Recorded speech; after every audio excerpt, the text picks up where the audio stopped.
तयार ठेवा, इंजिन वगैरे व्यवस्थित आहे आपलं. जर पाण्याची पातळी वाढली, लोकांना वाचवण्यासाठी जर तो होईल 200 रुग्णवाहिका वर लावूया आपण.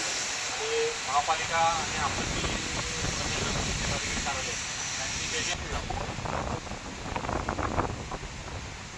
संध्या धुवून घे जाऊ. इंजिनचं पण ट्रायल घ्यायचं. मशीन बांधल्यावर मशीन बांधल्यावर ते परत तिकडे घालू नको. कारण काय होणार काय पाणी वाढलं की नाही आपोआप यायला पाहिजे. ए साईडला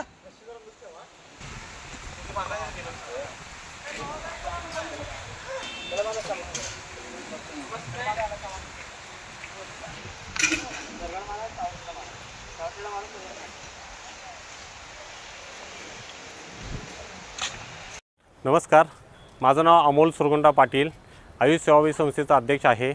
आज सकाळी जवळजवळ 17.5 ते 18 फूट पाणी होतं. आता जवळजवळ 12च्या दरम्यान जवळजवळ 19-19.5 फूट पाणी झालेलं आहे. आणि असेच पाणीचं पाऊस जोरात अजून वरती चालू आहे. असंच पाणी भरपूर पाणी येण्याची शक्यता आहे. इथे कोणतीही घटना घडू नये म्हणून आम्ही आता बोटची तयारी करून ठेवलेली आहे. तसंच रुग्णवाहिका इथे उपलब्ध केलं आहे. आमची आयुषची टीम जवळजवळ 27 ते 28 मुलं आम्ही इथं मदतीसाठी उपस्थित राहणार आहे. रिस्क्यू असून दे किंवा काही अडचण आलं तर आमची टीम आपल्या पाठीची राहणारच आहे.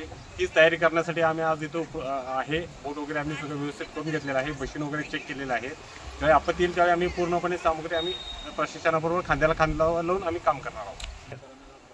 सांगलीकरांनो, घाबरू नका. 2019चं पूर असणे त्यावेळी आम्ही मदतीसाठी उपस्थित होतो. 2021लाही होतो. त्यापूर्वीही आलेले त्यावेळी देखील आम्ही उपस्थित होतो. सांगलीकरांनी घाबरून जाण्याची काहीही अडचण नाही. प्रशासन वेळोवेळी आपल्याला जे मॅसेज देतील किंवा सूचना देतील त्याचं तंतोतंत पालन करा. आम्ही आपल्यासोबत आहोत आणि कुठल्याही आपत्ती व्यवस्थापनमध्ये आम्ही सर्वजण प्रशासनाबरोबर आम्ही काम करायला तयार आहोत. नमस्कार, माझे नाव सूरज मीरासाहेब शेख. मी आयुष हेल्पलाईन टीम रुग्णवाहिका प्रमुख आहे. आम्ही आत्ता नदीकाठी पाणीचे आपलं पातळी बघण्यासाठी आलो होतो.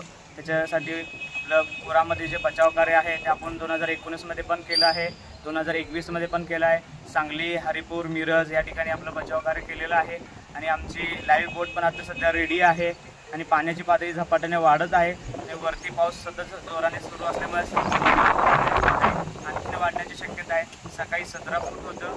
आता किमान जवळजवळ 12 वाजण्याच्या सुमार 12:30च्या सुमारास आता पाण्याची पातळी 19पर्यंत पोहोचलेली आहे.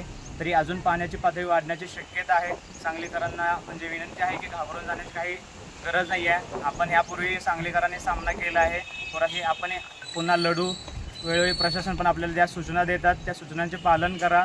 आम्ही प्रशासनाबरोबर आम्ही खांद्याला खांदा लावून करण्यासाठी आम्ही पण सज्ज आहे. तसेच आमच्या रुग्णवाहिका पण इकडे अवेलेबल करून ठेवलेत. आम्ही आपत्तीसाठी किंवा कोणतीही गोष्ट असू दे आम्ही सदैव तयार आहे. यापूर्वी पण मदत केली, आता पण आम्ही तयार आहे. प्रशासनाला खांद्याला खांदा लावून आम्ही तयार आहे. त्याच्यामुळे आमची आयुष हेल्पलाईन टीमचे 30-35 मुलं तयार आहेत. म्हणजे सदस्य सगळे तयार आहेत. सगळे आम्ही प्रशासनाशी आपण खांद्याला खांद्याला आपण सगळे सांगलीकरांनी या गोष्टीला सामोरं जायचं. तरी घाबरण्याची काही गोष्ट नाही.